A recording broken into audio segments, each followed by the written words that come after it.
Hi everyone, today we will talk about how to fix or how to solve Facebook featured photos. To know how to fix or how to solve Facebook featured photos on Samsung, you should just go to settings like this. You will click.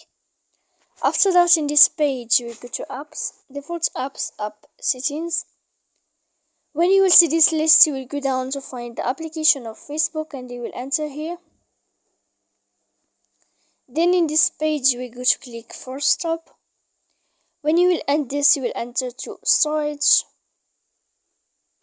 After that, we click clear cache. Then you will go to click clear data. And when you will end all this stuff here, as you see, you can turn off your phone. So please don't forget to support us by like and subscribe. See you next time in another video. And thank you for your attention.